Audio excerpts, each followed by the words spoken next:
Hello everyone, আসসালামু আলাইকুম। আজকে আমার রেসিপি কাঁঠাল বিচির ভর্তা। আশা করছি রেসিপিটি আপনাদের ভালো লাগবে। যদি রেসিপিটি আপনাদের ভালো লাগে তাহলে একটা লাইক দিয়ে সাবস্ক্রাইব করে আমার পাশে থাকবেন আরও নতুন নতুন ভিডিও পাওয়ার জন্য। তাহলে ভর্তাটা করার জন্য আমি চলে যাই। তাহলে শুরু করি। এখানে আমি কাঁঠালের বিচি নিয়েছি। এই বিচিগুলা ভালো করে ছিলে ধুয়ে পরিষ্কার করে নেব। বিচিগুলা আমার সেলা হয়ে গেছে, ধুয়ে পরিষ্কার করে নিয়েছি। এখন এই বিচি সিদ্ধ করার জন্য আমি চুলায় চলে যাব। চুলায় একটি কড়াই বসিয়ে দিলাম। কড়াইয়ে আমি বিচিগুলা দিয়ে দিলাম। পরিমাণ মতো পানি দিয়ে দিলাম। স্বাদ মতো লবণ দিলাম। এখন কাঁচামরিচ দিয়ে দিব। কাঁচামরিচটা অনেকগুলা দিতে হবে। আমি অনেকগুলা কাঁচামরিচ দিয়ে দিলাম। এখন কাঁঠাল বিচি পানিটা পলক এসে গেছে। কাঁঠাল বিচির পানি একদম শুকিয়ে গেছে। এখন নেড়ে চেড়ে আমি নামিয়ে নিব। নামিয়ে ঠান্ডা করে নিব। ঠান্ডা হওয়া পর্যন্ত আমি আবার চুলায় চলে গেলাম। চুলায় একটি প্যান বসিয়ে দিলাম। প্যানে আমি পরিমাণ মতো সয়াবিন তেল দিয়ে দিলাম। 1 কাপ পেঁয়াজ কেটে রেখেছি তা দিয়ে দিলাম। পেঁয়াজটা একটু বেশি নিতে হবে। এখন এই পেঁয়াজটা আমি ভেজে নিব বেরেস্তার মতো করে। পেঁয়াজটা আমি ভেজে নিতেছি। এখন পেঁয়াজটা লালচে কালার হয়ে গেছে। এখন নেড়ে চেড়ে পেঁয়াজটা আমি আর একটু ভেজে নিব। পেঁয়াজটা আমার ভাজা হয়ে গেছে। এখন তেলের থেকে আমি পেঁয়াজটা তুলে নিব। পেঁয়াজটা একদম কালো করে ভাজবেন না, তাহলে নামানোর পর আরও কালো হয়ে যাবে। এই অবস্থায় পেঁয়াজটাকে তেলের থেকে তুলে নিতে হবে।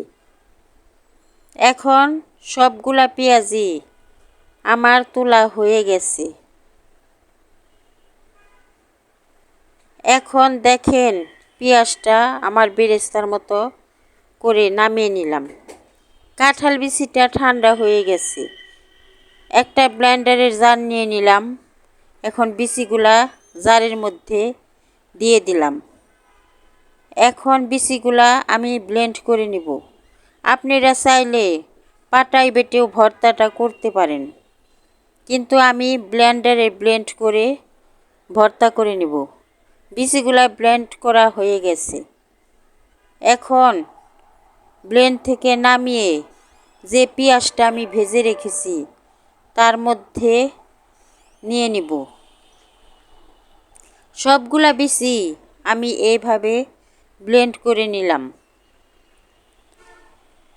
এখন আমি হাত দিয়ে ভালো করে কাঁঠাল বিচিটা এই পেঁয়াজের সাথে মেখে নিব। ভালো করে মধ্যে মধ্যে পেঁয়াজের বেরেস্তার সাথে কাঁঠাল বিচি আমি মেখে নিতেছি। দেখেন কিভাবে মেখে নিতেছি। এখন কাঁঠাল বিচির এই ভর্তাটায় লবণ কম হয়েছে, ওই কারণে আমি আরেকটু লবণ দিয়ে দিলাম। যেহেতু ভর্তা, ওই কারণে আমি এর মধ্যে একটু সরিষার তেলও দিয়ে দিলাম। এখন আবারও হাত দিয়ে ভালো করে মধ্যে মধ্যে ভর্তাটা করে নিব। অনেকে অনেকভাবেই ভর্তাটা করে থাকেন। কাঁচা পেঁয়াজ রসুন দিয়েও ভর্তাটা করে থাকেন। আমি যেভাবে ভর্তাটা পেঁয়াজ ভেজে করে নিলাম, এইভাবে একবার ভর্তাটা করে খেয়ে দেখেন কতটা মজার হয়। কেমন লাগলো আমার কাঁঠাল বিচির ভর্তাটা? যদি আমার রেসিপিটি আপনাদের ভালো লাগে তাহলে একটা লাইক দিয়ে সাবস্ক্রাইব করে আমার পাশে থাকবেন। ধন্যবাদ সবাইকে।